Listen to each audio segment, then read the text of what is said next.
Teresa Mama, and I do a couple of things. I'm an audiologist, but I also do business in Nigeria. I'm from Nigeria, so I'm really happy to be here and I guess moderate this discussion.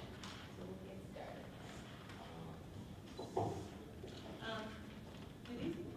Check. I think they do. Okay. So first of all, I just want to ask everybody in the panel to introduce themselves and just tell us what you do, just really quick. Nothing. Excellent. My name's Zach Zebarth. I'm actually fairly new to Austin. I grew up in Wisconsin. I started an NGO in 2014, actually just last year, called Smart Roots Global, and we've primarily done work in Kenya. My name is Kevin Tima. I'm from Houston, Texas, by way of Nigeria. I'm an author, just a film recently. A 95 real estate investment company building in Houston, Texas, and we're also doing some multi-family projects in Texas as well. Hi, I'm Nancy Ackley Bruce, and I am truly an African American, although I may not look it on the outside. I definitely am on the inside. I was born in Khartoum, Sudan. I grew up in South Sudan, went to school in Ethiopia, in Kenya, and in Egypt. Then moved to Liberia, and I graduated from high school in Nigeria. So I've taken all that. I've actually been in human resources for 25 plus years. And in the course of doing human resources, I discovered the impact of culture on workplace behavior and performance. And so I talk with HR groups in Dallas, Texas, where I live, about the impact of culture and how we might be incorrect in assessing people's behavior or performance, and we may be putting negative connotations to things that actually might be positive. So I do cross-cultural coaching as well, primarily with oil companies and systems. Okay, great. Okay, so we're going to start the conversation. So the first one is going to be for you, Nancy. Okay, it's there's an increasing sense of optimism for the future, purpose about the present, the past achievements amongst the people of Africa that is fueling the hunger to make speedier and better decisions. What are the cultural barriers for the international partnership? I would say probably the all-encompassing biggest barrier is cultural ignorance on both sides. Americans look at some African behavior and they interpret it through what I say is the American lens. And Africans look at Americans and interpret it through their African lens. And so very often that is incorrect. So I see cultural awareness as a huge, critical piece to doing business in Africa, both for the Africans and for the Americans. An example I like to use, I was back in Africa recently and I asked someone for directions, and the person I asked obviously didn't really know where I was wanting to go, but gave very elaborate directions describing the color of the building and the writing on the building, and there may be a goat tied to that tree and you turn right, and he sent me on a wild goose chase. So I stepped back and thought, okay, you're an interculturalist, so what is the cultural message here? And I understood that the cultural underlying value was hospitality. An African must welcome you as a guest in their country, and they must help you. If you ask for help, they will help. And in their mind, in his mind, he was helping me, even though he actually sent me on a wild goose chase. Well, if that happens in such a simple situation like that, what is the impact on business? If you give directions and don't follow up, don't make sure that there was deep understanding, you're likely not to get to the point that you wanted to get to. Another story I was called in to do some cultural coaching for a company that was going to do some assembly in Africa. And they had brought like a dozen Africans over to help study with the R&D team and the technicians here in the U.S. to get it all down. And early on in the project, the African team discovered that the American purchasers had purchased the wrong part.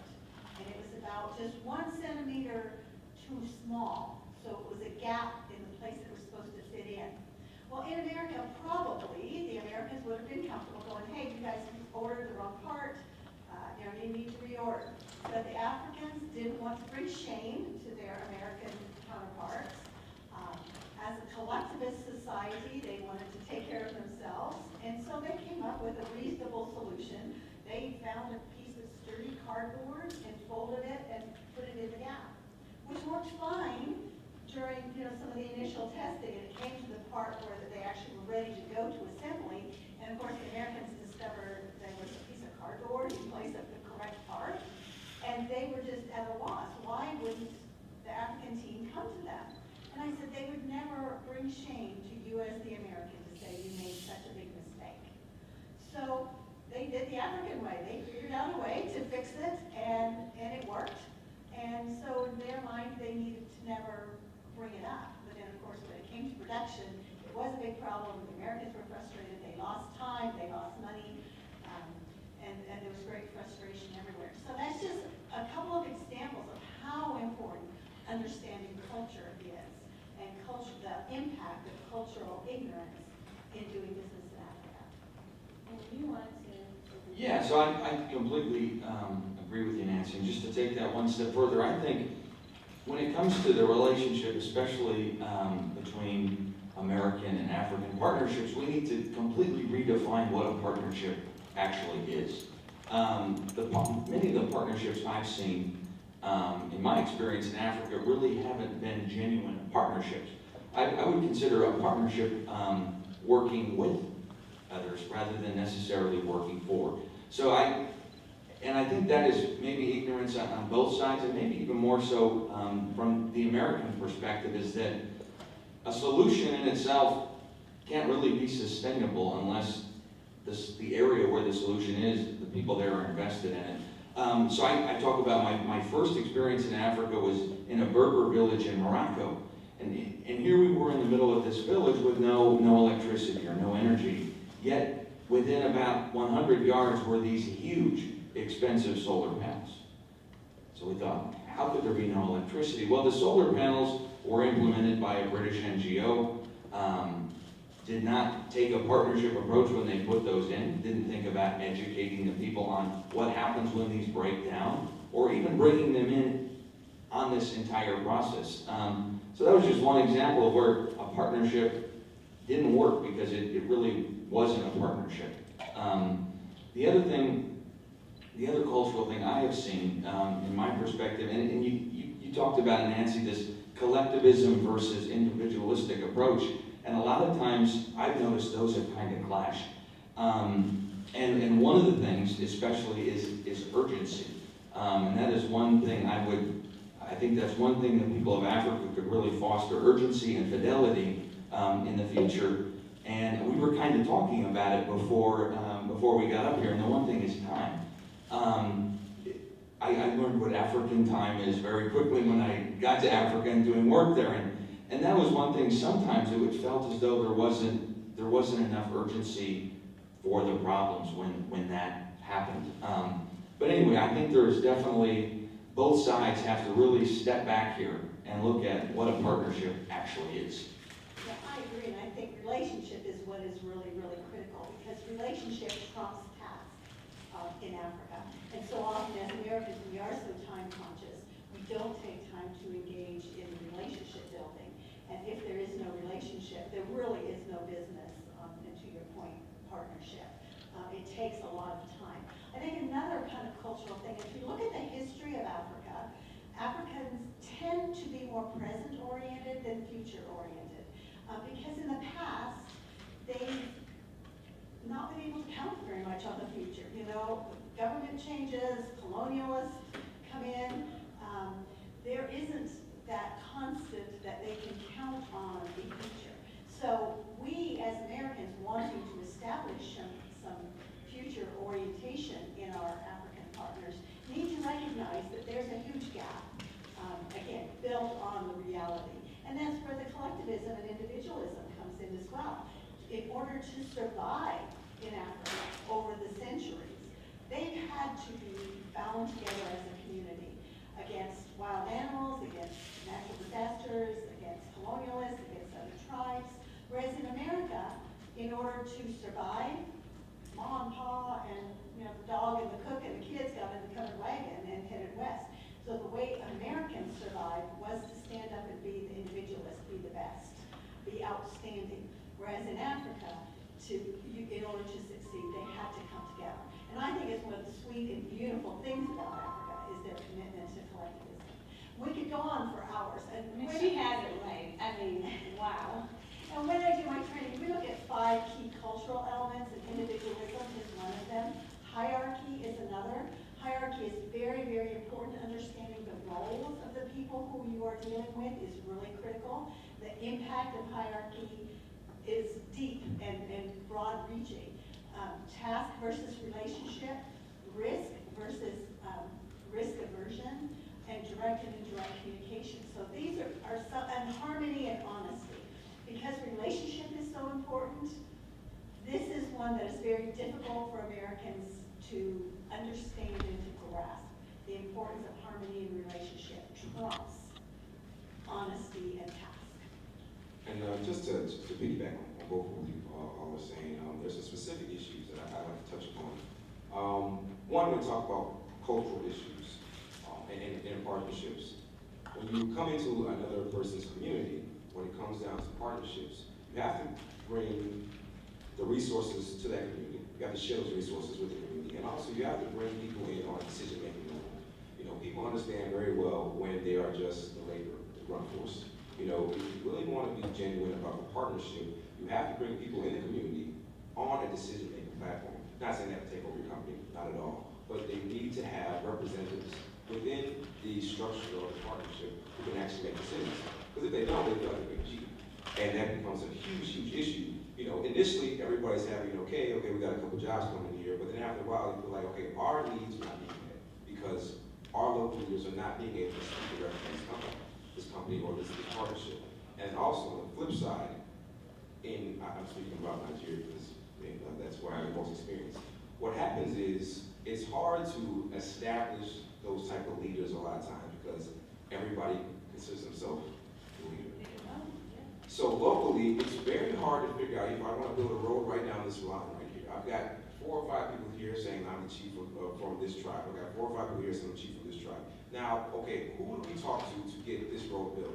And in Nigeria, it becomes such an issue that they would rather the road be left unpaved than to actually come to an agreement and figure out what's going to be done. Because somebody is trying to gain from this road being built. When in actuality, you know, we will all gain when the road is built, but they're looking at the monetary right now. So that's an issue on both sides of the coin that we have to address immediately because it's what's tearing the continent apart, not just our specific countries, but the continent. Yeah. We're going to continue talking about it. Let me just go to the other question for you, which is very similar. At a time when the international community is discussing future development in Africa, all efforts are focused on putting culture at the heart of the development. What are the key areas where culture can play a decisive role in a sustainable development in Africa? I spent some time this summer in southern Kenya in the Masai Mara, and in my mind, they are doing one of the most exceptional jobs of blending in culture with sustainable development.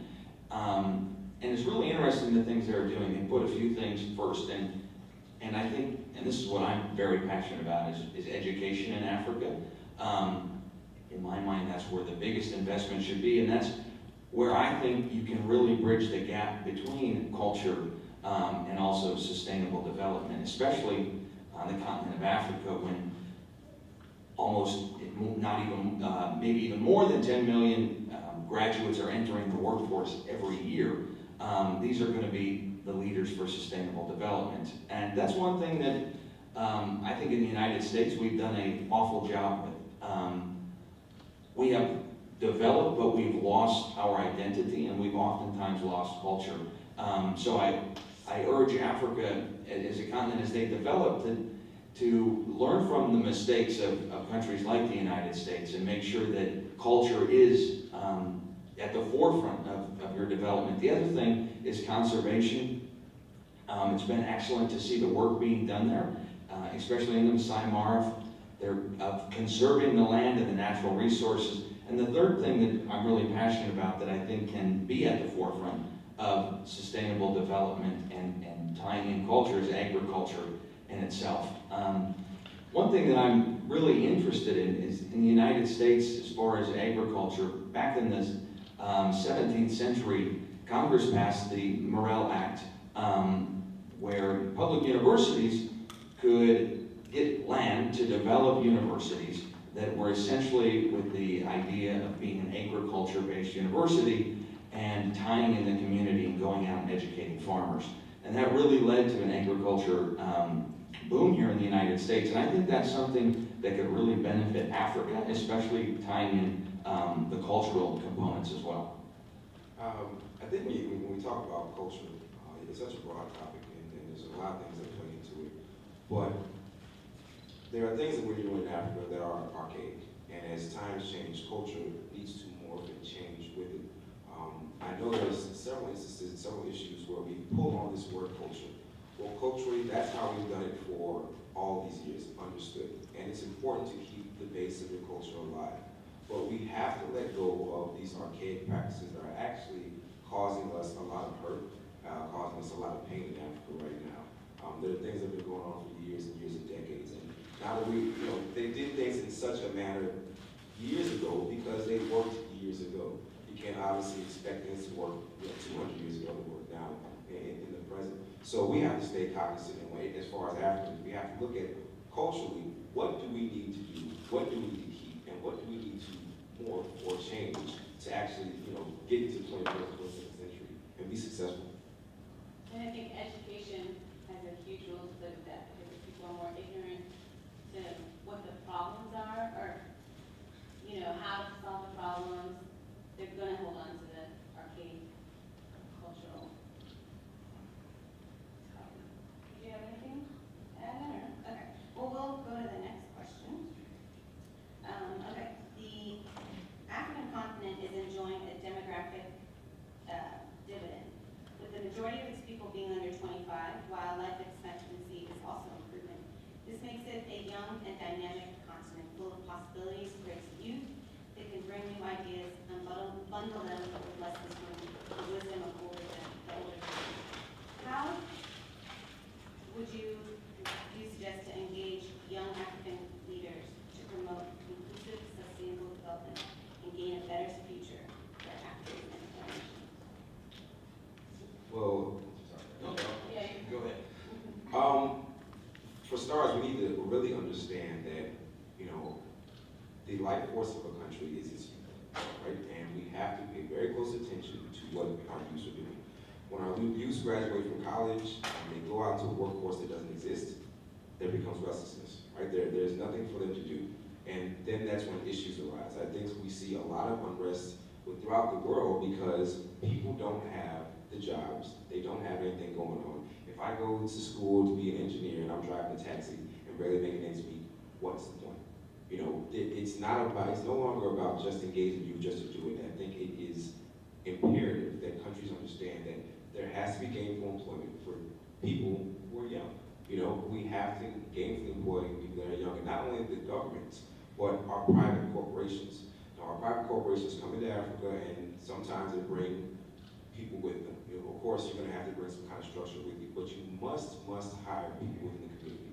It's not only the right thing to do, it's good business practices, right? Because that person who works for your company, they're going to end up buying your goods. They're going to end up telling their family to buy your goods. They're going to be your marketers. They're going to be some of your biggest buyers, right? But think about if you do not employ these people within this community, right? Who are they going to be? They're going to be the vagrants that are standing outside your store that you don't want there. They're also going to be the people that potentially can rob you. And we're speaking metaphorically here. We're not saying everybody you don't hire is going to come back and rob you, but you have to be cognizant of that. You have to understand that this is a community, and if I'm going to come in here and make money from this community, I need to gainfully employ the people that are within it. And of course, if you can do that, then your business will thrive. It's very important. And sometimes, I just from what I've observed, I think some young African leaders don't trust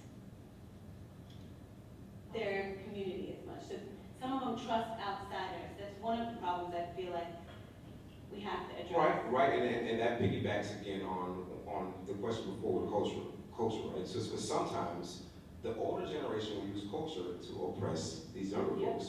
There's And it happens here too. You know, we have your older people who are in charge who have wisdom. There's no denying that. But just because you have that wisdom does not mean you close off the table for everybody else. There are young people with great skill sets who can come and add fruitful knowledge to whatever you're doing. So when you that creates the mistrust, right? And then now you're looking at other people to come through because you know I've already been damaged from the people who I see. So now I'm only going to trust people who come from somewhere else. But that can be an issue as well because you know they could potentially do the exact same thing. So again, you know, we have to shed some of that hurt and pain. Things have happened. We understand it, and not just from our own people, but from colonialism and stuff like that. And even up until this day, there's still issues going on in Africa.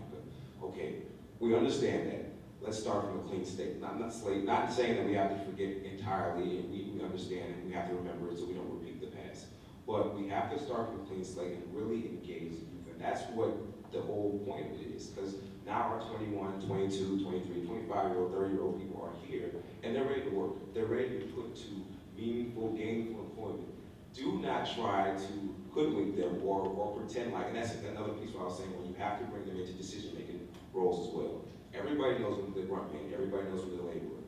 You know, if you can give everybody those jobs, fine. But also, we need people from our community who can make these decisions. And then you're empowered. Then you empower the rest of your people because when we have leaders making decisions, they can go back to their people and say, you know what, this is what these companies are doing. This is what the government is doing. Let's come together and make sure this thing works. And I think true mentoring, I have found that Africans are so eager to help me learn and understand and so eager to learn from me. And so I think, to Kevin's point, part of that from a practical standpoint is really taking some of these educated, bright people under your wing and really mentoring them, really investing in them, really building a relationship from them. And as Kevin said, they can smell a skunk from a mile away. You've got to genuinely want to be learning from them, and they will be eager to get involved in truly a true mentoring relationship, to learn from each other and share the strengths from each other. How do we foster a dialogue that promotes the exchange of ideas and innovative thinking among African policymakers to encourage and enhance research on economic and policy issues related to the development of the African economy? Well, I think, you know, to foster those ideas, that dialogue, first of all, it comes from the people who have power and the people who have money. You know, so they first have to understand that you're not doing it just to feel good. You're doing it because it is for the best of the country and for your business. So anytime you want to motivate somebody, you have to give them a reason for what you want to do, other than it makes you feel good. Because everybody is not on the moral ground of doing the right thing. Right. But if it is done properly, you know, this is what's going to sustain the country and your business. So you have to engage in this type of dialogue. If you continue to pretend like issues don't exist, or continue to pretend like people don't exist, issues occur that you have no way to stop. Because if you have 50,000 people in front of your factory who say they will not work anymore, or they're going to tear your factory down, and what are you going to do? You know, or if you have a coup come up, I mean, this is what creates these problems and issues. You know, this is what, when we see, you know, we've heard about these terrorist attacks the last week or 2 weeks, and they've been going on all throughout, you know, the century. The issue is, you know, people feel like they've been left out. And when they feel like they're left out, they will lash out. So in our countries, in our communities, you know, where we're from, we have to start these dialogues, or we're gonna see more of this happen. So, you know, that's the motivation. That's the reason why, you know, this billionaire or this president needs to humble himself enough or herself enough to open the doors and allow genuine dialogue. And listen, of course. Yeah, and I think, as you're off of your point, if that dialogue's not there, then the economic growth doesn't exist. It's on the decline. If you look at the countries who haven't seen as much economic growth, it's been because of political instabilities there. So really, dialogue is where it starts, and until that's there, you can't expect to grow economically as a society without it. I really feel like the rich really have the power, and that's who, personally, I think we have to find a creative way to get them to see the importance of really bringing the middle class and poor up. Of course, I mean, again, it's what motivates them. I mean, what is the point of having a middle class? Well, the point of having a middle class is they're the ones going to buy your goods. Yeah. You know, if you're the only one with the money, who is buying your goods? Right. You know, if everybody's at the very bottom of the totem pole and it's just you up there, I mean, you cannot sustain yourself like that. It's impossible. So when you give them a reason other than it's the right thing, because people don't want to. Not gonna say everybody, but doing the right thing is not a good sell for everybody. Right. But listen, you know, if you do the right thing, your business is gonna flourish. Okay, now I You'll see. make this much more. Exactly. And you'll get this right. There we go. Okay, let's get another question. According to an African investor, family offices and high net worth individuals' portfolio allocations to frontier markets are typically only around 5%, but they are rising as wealthy families are turning into frontier markets for new growth opportunities and revenues to help compensate for sluggish or no growth in developed economies. How Africa can diversify its economy, or how can Africa diversify its economy towards this sector that creates jobs? Well, once again, in my mind, everything always comes back to education. So I get pretty good at tying everything into education, but I really do think it's key. One of the biggest problems I see in Africa today is secondary education for girls or for women. Without that equality in education, I don't believe you can truly have a diversified economy or a diversified society. So once again, every issue to me comes back to education, and not just the equality in education, but the quality of education as well. Those are my two, I think, key things for Africa, and I think it all ties into a diversified economy in the long run. Definitely. And again, listening, opening that dialogue to other people. You know, we have such a small pool who's giving you ideas. You know, there are people within the village, there are people within the city, inner cities, the slums, or wherever, that have excellent ideas that can foster growth not only in the government but also in the private sector. Now, if they're not educated, feel like they don't have the degrees or whatever, then they're not even brought to these tables, they're not even brought to these meetings, and then those ideas are dead. And you know, if you have 5 guys or 5 women in the room who give the same ideas over and over and over, how can you stimulate the economy? How can you stimulate growth? You have to bring new ideas and new people in. You have to shed this type of thought process where I'm only going to talk to you if you have a $2 billion network. That doesn't make any sense because of course, that's a very different type of thinking to the guy who just graduated from college and had to pay his way through, or the young lady who didn't have the quality education that she wanted and saw things that were mishandled from different companies and from the government standpoint. They're going to bring in the new ideas. They are going to bring in the new ideas that are going to change companies and the government. So the education and the dialogue is a huge piece that needs to be taken seriously. Do you have anything to say? No, I really agree. And again, I just want to say, we have to create the environment that will foster the sharing of ideas. Because very often, when an American speaks, everyone else in the room kind of shuts down because Americans tend to bully and dominate. And if we will sit back and truly Yes. if we will sit back and truly listen and create an environment that embraces the ideas of everybody, then I think we'll take a step forward. I think that's that listening and sit back and keeping our mouths shut. And I think, sometimes the challenge is, like whenever I talk to young high school students about writing, creative writing about their lives, educating the West about the realities of their situation, they still, when I want to teach them, they're trying to give me what they think I want to hear.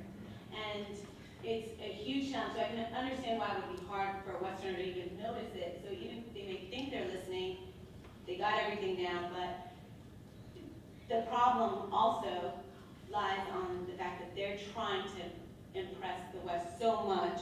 That's one of the reasons why I have a problem with the information that comes from, I'll speak for Nigeria, on what's going on. I was trying to tell them the West is depending on you to give them the right information. If you tell them it's fine, just like here, they're going to think it's fine, and you're not going to have any of your problems solved. And if you say it's horrible, they're going to, you have to be real, Their picture of what realistic. horrible is. Right, and so that's another challenge to get people in the habit of telling things like it is. It's hard because of that. I think you mentioned it earlier.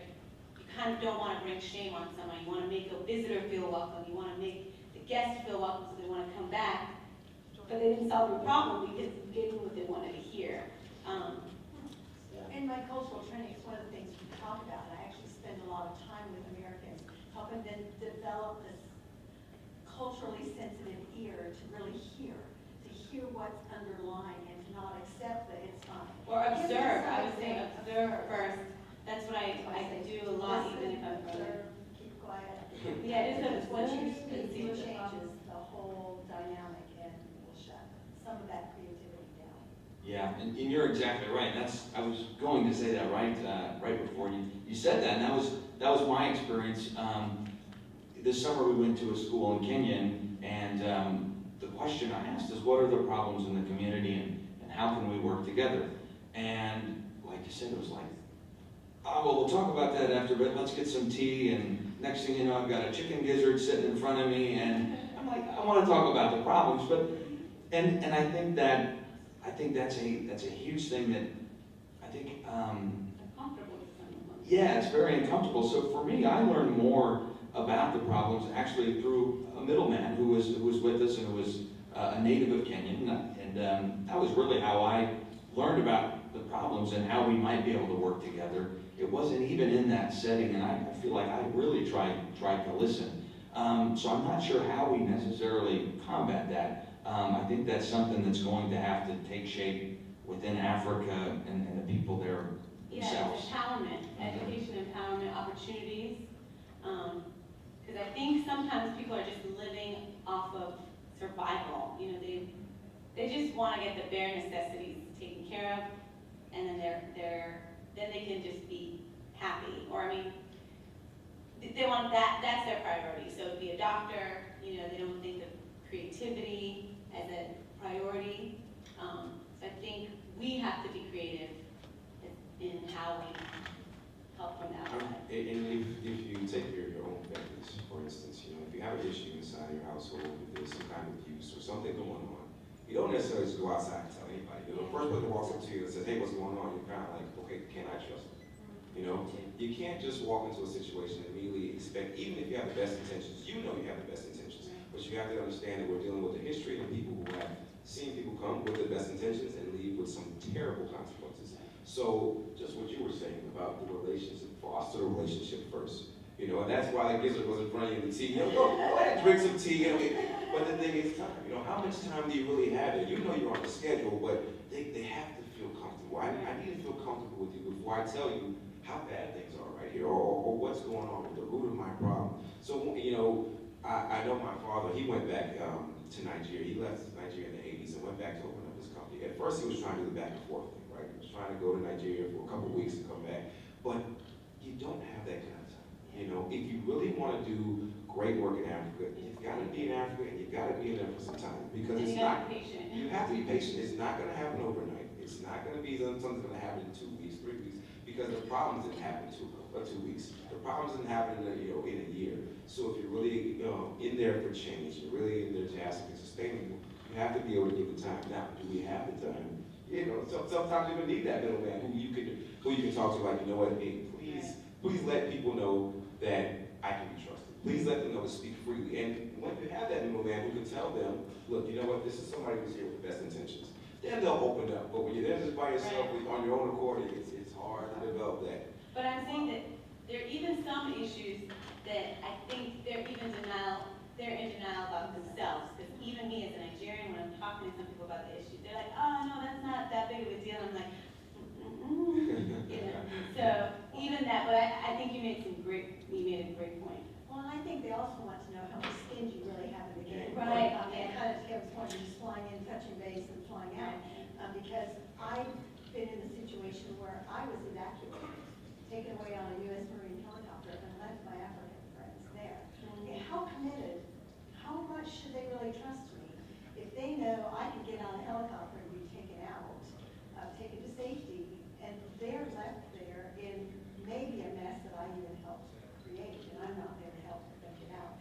So I think that's a little bit of it too, is how much skin do you really, are you really here for me, or when times get tough, are you out of here, you leave me here to face? That's really good, yeah. So I want to go to questions and answers, if you guys have any questions for the panel. Anybody? I'm from Southern Africa. I was born in Zambia, raised in South Africa. So definitely understand how life works in Southern Africa.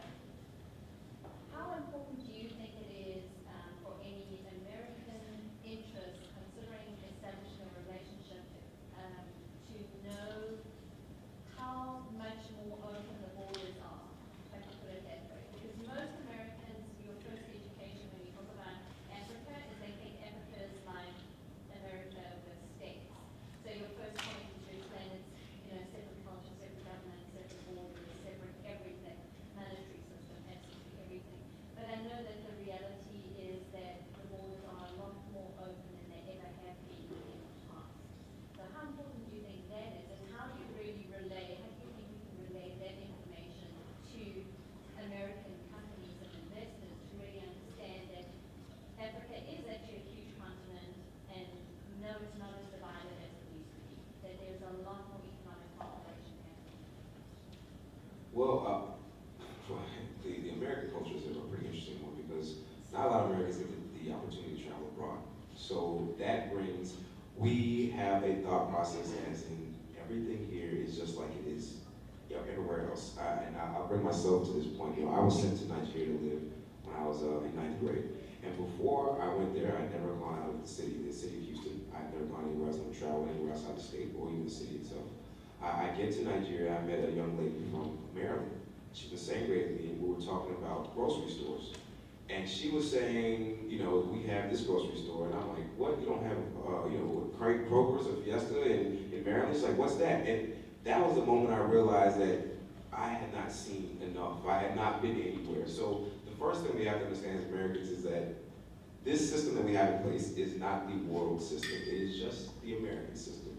And of course we think it's the greatest thing in the world, but there's very different ways we do it around the world. And I think the best way to get that type of knowledge is the first-hand conversations with people from the continent.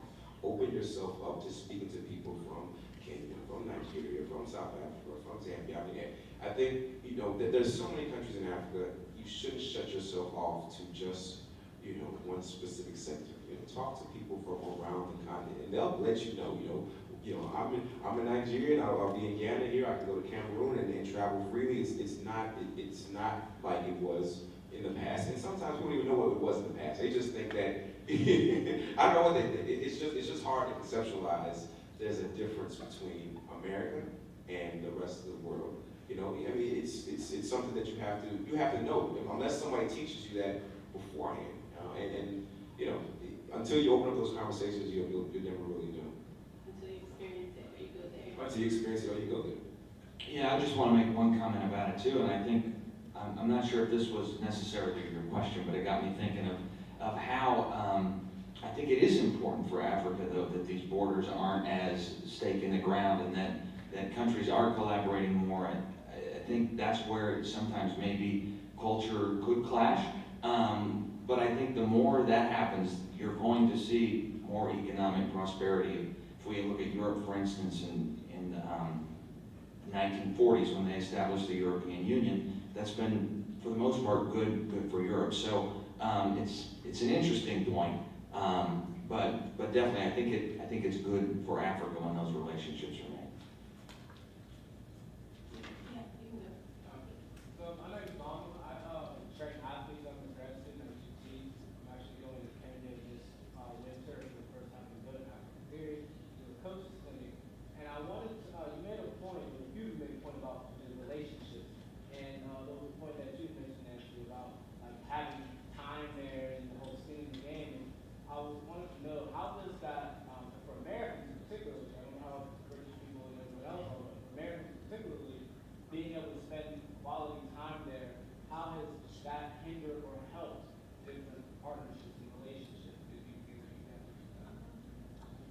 Well, I don't think, well, it just depends on what are you doing with that time. You know, if it's genuine time, if you're open to dialogue, if you're there to actually do good, most of the time it's going to go over well. The issues that have happened in Africa in the past is that, you know, it hasn't always gone over well, and people are not going over there generally to be a part of the culture of people. The people it's there to take something. So, you know, you're going there for a coach's clinic, you know, you're not going to snatch anybody up, at least I hope you won't. So they probably already understand that you're going there to give some kind of, you know, volunteer or help or give them some kind of assistance on what are you coaching? Is it Sport performance, so training athletes, these are particularly soccer coaches, but Right. on being able to enhance any athletes and athletics. Right. So I mean, of course, a lot of athletes, I ran track in college, a lot of athletes want to come here, they're looking for their scholarship to come here. So, you know, they're going to be looking for you to show them, you know, what to do to come to American schools. So if you come there with a humble mind, you know, you understand that it's a different type of system, but you can show them what type of skills they're going to need to be successful here, what type of skills they're going to need as an athlete to come over and transition well. I think it'll go over very well. I don't think it'll have a problem at all. You're really bringing something to them, so I don't think you really have to worry about it. It's more if you're trying to change something or do something, bring something there that's going to be left there for them to deal with when you leave, that's when you really have to think a little bit more. But I think sports usually is just such a bridge Yeah. Right. because people get passionate about They're welcome. something in common. Two other things, I think humble is a key word. You know, you want to learn from them as well. So I think humble is a key word, and being able to laugh at yourself. Africans love to laugh, and there is no nicer sound in my ears than African laughing, because they just genuinely laugh. So laugh at yourself, and don't take yourself too seriously. I find that to be another real big bridge builder. Yeah? Pardon me for being late, first of all. I guess what I was saying as far as Brother Kevin was speaking on, as far as, you know, of course, a lot of things that happen in the relationship that will build a lot of people that went over there to start businesses or do what have you. Went over there with the mindset of what they can do for themselves and where they came from, and not necessarily for the area. How much distrust is there? Like, it's a two-part question. One, how much distrust do you have to deal with? You know what I mean? Like the process of getting past. How much distrust is there for foreigners coming in to work, no matter, you know, what you look like, or where you're from? Is there a lot of distrust that you have to go through and get past in order to be welcome to really get involved? You know, that's one part. And the other part is, I've heard a couple of things, but I heard there are a couple of African nations that are welcoming diaspora Africans, you know, black people born in America, whatever, to come back. I heard Ghana. I don't know of any others. Is there any others that are speaking in these terms? Well, I'll jump to the first part of the question. First of all, you know, there's no way to really measure distrust, first of all. So it's an individual thing. So you never know what type of history somebody's had specifically, so you really can't tell. But what I will say is this, especially speaking specifically to the African American community, in Nigeria, I rarely ever see people from African American people, Black American people coming to Africa, in Nigeria specifically. And I've heard a lot of people say they don't want us there. You know, it's going to be that. They don't like us. They don't like us. And I was like, that is the furthest thing from the truth. You know, if you look at the entertainment that's coming out of Africa now, it is mimicking the West. So people in Africa are like, oh, you know, these are our brothers, our sisters, you know, we want to see them, to host them. I mean, there's a lot of French, I mean, they're very welcome. The hospitality is off the charts. What you have to be careful of is when you come and you're looking to engage in business that is taking resources from the area. But that's when you're gonna have to be careful. If you're coming there for a trip, for a holiday, or whatever, you know, you're just there to enjoy the time. If you're coming there to do an oil deal, you're coming over there to do a cassava deal, you're coming over there to do a sugar deal, okay, now you need something from me. Of course you're gonna be nice to me. Of course you're gonna pretend like you're my best friend. You know, so There's what- distrust even within Africa. exactly. So, So you're gonna have to deal with that. But within business, I think the most important thing is you don't just show up there when you need something. It's just like a friend, you know? A friend who only calls you when you need something, that's not your friend. You know, every time you say no problem on the phone, like, no, I'm not gonna make this up. So if you want to do business in Africa, maybe your first trip should not be to do business. Maybe your first trip should be to experience the people, learn the culture, come there and just have a good time. And I guarantee you come there with that type of energy, it will be reciprocated 100-fold. You know, and then maybe the second or third time, then you can start talking about, okay, you know, I want to do this type of business or whatever. And you'll be met with a lot less distrust. And that's a smart thing to do, because why would you want to do a business in a place that you don't really know your market or your target market? So you want to make sure that you're really, you know, giving people what they want and need, and also benefiting, so there's a mutual benefit. So you wouldn't be able to do it if you don't know the people. Yeah, I agree completely. And I learned from a mistake. I wasn't doing business, but we were bringing a program to help schools. And what the first trip turned into essentially an exploratory trip. We just put in all of this effort and time and had all these things figured out before we got there, and we shouldn't. Because the next 3 weeks turned into just sitting back and listening. I guess 2 weeks, the first week, I was just frustrated. I was like, what is going on? And then realized we need to spend the last 2 weeks here, just as you guys have talked about, listening and observing and really getting to understand the culture. I mean, it's the same thing. And if you sit back and really realistically think about it, I grew up in a small town in Wisconsin, 600 people, and I remember whenever there'd be somebody from Chicago come up to this little small town, we're thinking, all right, what are you doing here? You know, so it's home to people, and I think you need to respect that and really understand their home before you begin doing business there. Yeah, it's beneficial for you too, like, you know, yeah. Question. So do y'all have any recommendations about how to make contact, have a key contact with someone there that can kind of be your guide, or maybe a way to introduce you to people there? Because to your point, like, I'm afraid of Nigeria because I hear about all the scams, and you know, I get the emails about I got 1 million bars of gold for you, just send me your bank account information, you know. And so I know that they do business a different way there. I had heard about, you know, kind of the corruption, and you have to know how to maneuver around that. So do y'all have any recommendations on how to make a key contact there that can actually be a guide or introduce you to different people? Well, I'd say that 2 things. One, locally, okay, you're in Austin or whatever city you're in. You know, do you have places that have whatever country you're trying to go to? You know, foster relationships within the United States first, of that country you want to go to, and then they're really going to be the ones that tell you, okay, this is where you probably want to be. This is where you probably want to go. Also, the U.S. State Department, they have different types of programs where they've already have to set up, I guess, not shell corporations, but already set up partnerships that you can actually go to and deal with those type of entities that the government, the United States government has already started with. But even with that, I think the most important thing to understand is, yes, there is corruption in Nigeria, there's corruption in Africa, there is corruption across the board. What people are telling you is what they want you to hear, right? So if somebody tells you something about America, like every time you go to America and you go into a theater, you might get shot. Well, we know that not to be true. Yeah, it's happened before. You know, it's happened before, but that is not the theme of the United States. You know, corruption happens in Nigeria. It's not the theme of Nigeria. There are still people doing good business. There are still people doing things the right way. But are you going to run to those people?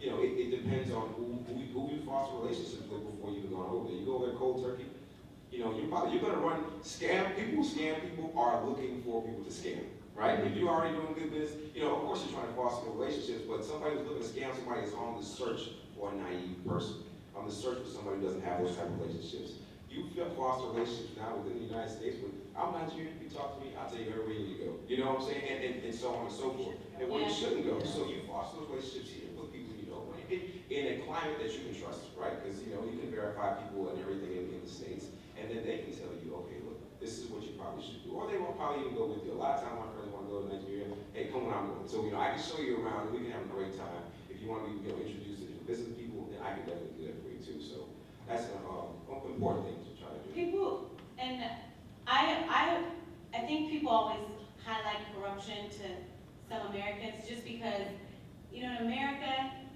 if someone says, this is what you'll get in general, if you go to a store, if you're trying to start business, you go somewhere, you usually get, you know, if someone tells you this is what you need to do, you do that, you'll probably get that result. But in Nigeria, it just depends on who you go to.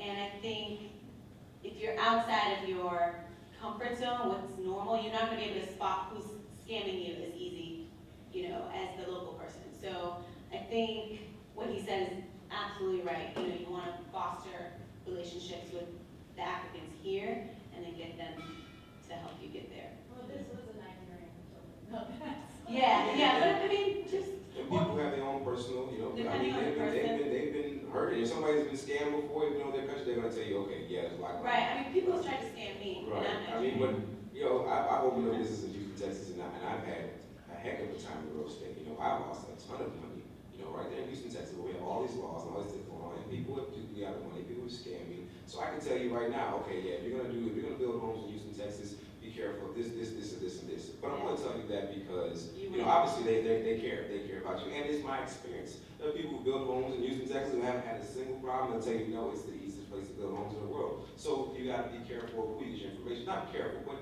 be just cognizant, okay? Yeah. You're gonna get the information based off their history or what they've been, and telling you to be careful is not a bad thing. I don't think it's a bad thing at all. But if I've been hurt before, I'm gonna let you know, like, hey, watch out, you know, because I care about you, so I'm gonna give you the right type of information. So I have lots of African friends. Yeah, I couldn't agree more with what they're saying.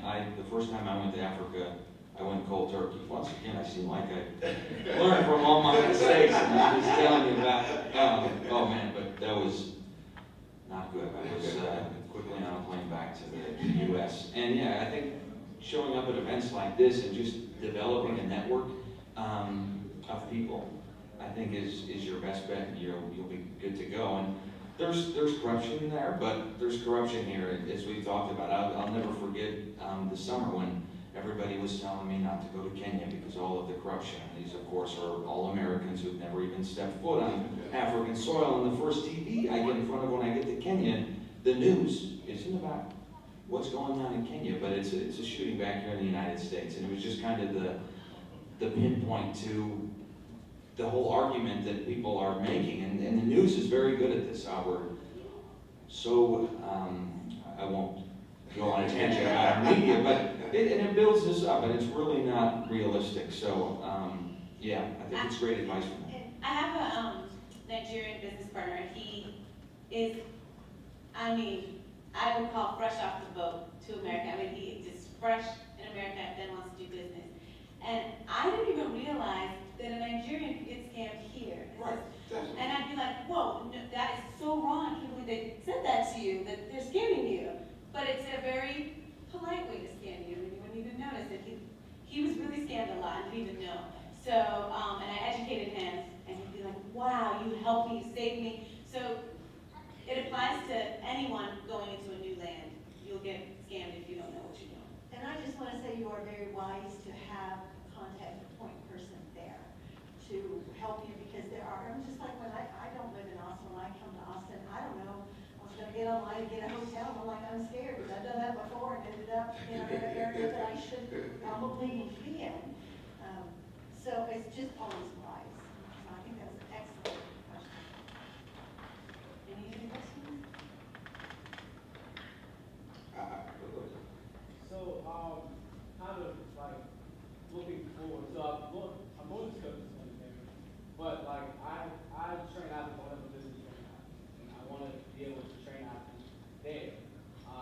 Right now my focus is really East African American because I really love taking Ethiopia, that's my mindset, but in being able to do something like that where you're trying to take like stuff that I learned here and go over there and looking at, okay, how does it work there? Maybe try to do here. At this point, I'm like, maybe I just know that I can't not move. And being able to actually implement like a system of like, this is kind of getting specific, but like, I want to be able to implement a system, how to train athletes, being able to make partnerships in business, to be able to make these athletes better, have it in the schools, being able to like, grow that, and hopefully that helps a long chain of reactions that I think that are going on in my head, to be able to improve sports marketing, post on sports events, bring people there, yada, yada,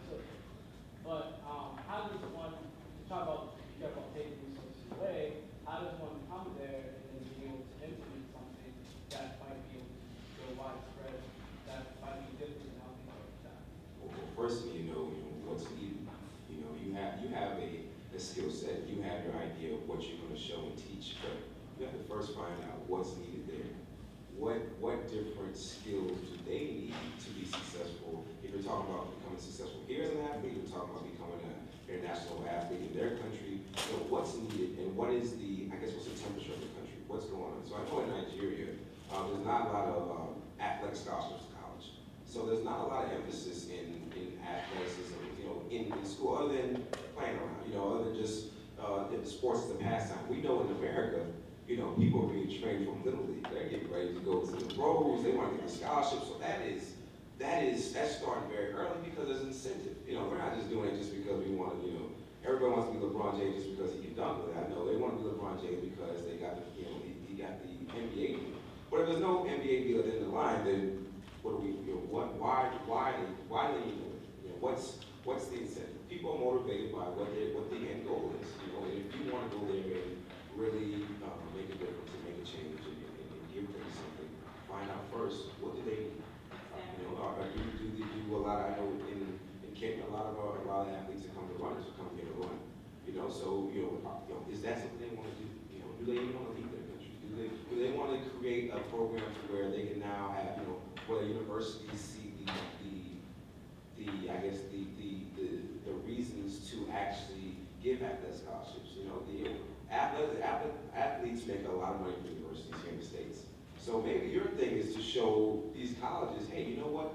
Bringing students in on athletic scholarships is huge for marketing. It's huge for the university. It's going to bring a lot of money into the university. Okay, so now we can start that conversation to actually start that. So now I don't have to just go to the United States, if I can run really fast. I can stay within my country and do that within my country and represent my country. So really just check the temperature of the country out. When you go there, you'll see, you'll be able to see if you're really listening, what they need, what they want. And sometimes it might change too, what your goal is. Like even with me, with some of the things I'm doing, I change it based on what's going on in the country. I'd be like, oh, you know what? They're not really going to spend money on this. Right. So you know what? I'm going to change it a little bit because of, based on what I see. So that's why it's important to go there earlier.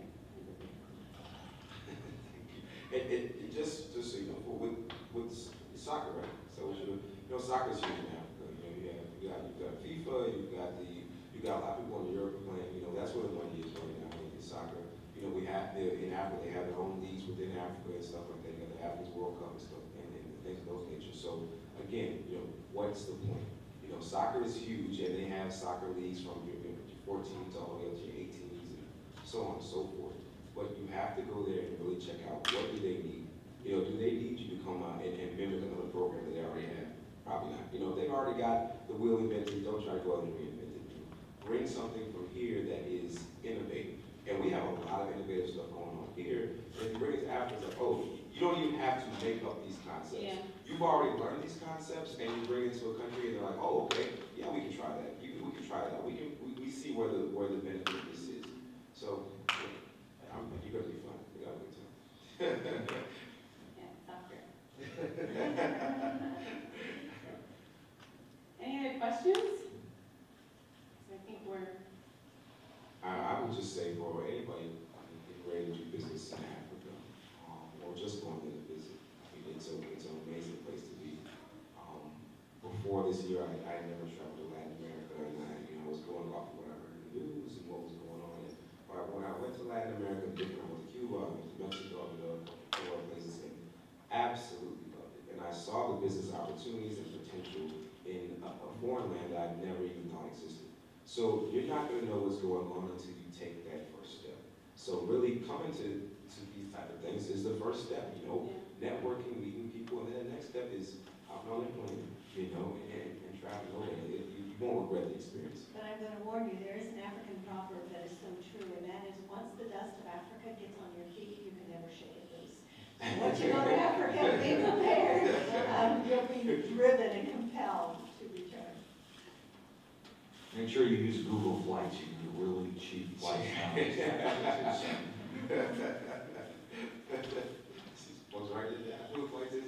But yeah, I think the biggest takeaway for me really has been,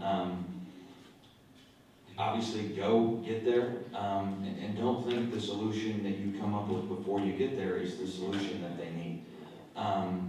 And it's just like anything, like you were talking about, it's like starting any business. Until you know what their problem is, and until you know if you're actually providing value to solve that problem, then you don't really know if you have a solution, and especially in a business case, if it's a solution they're gonna pay for.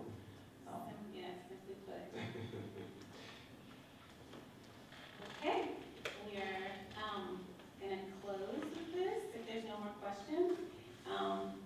This is really great. Thank you for having us. Thank you, Mr. Moderator. Yes. I only have 3 questions. And thank you all, audience, for your attention and your questions, you had some good questions.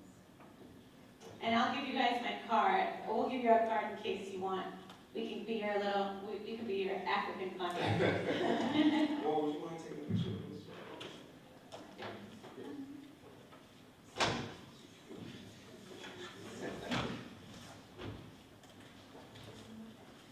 Just enough that, you want to use my phone?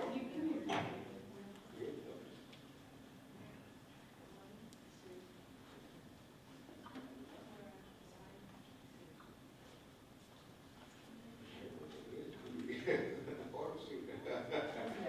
One more time. Yeah.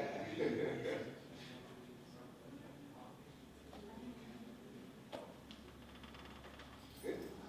Yeah, all right, awesome. Thank you. Yeah, nice to meet you too.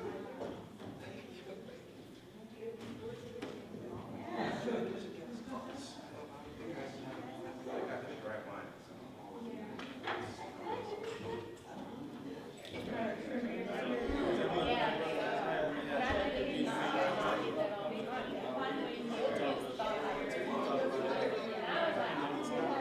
Ah, yeah, right.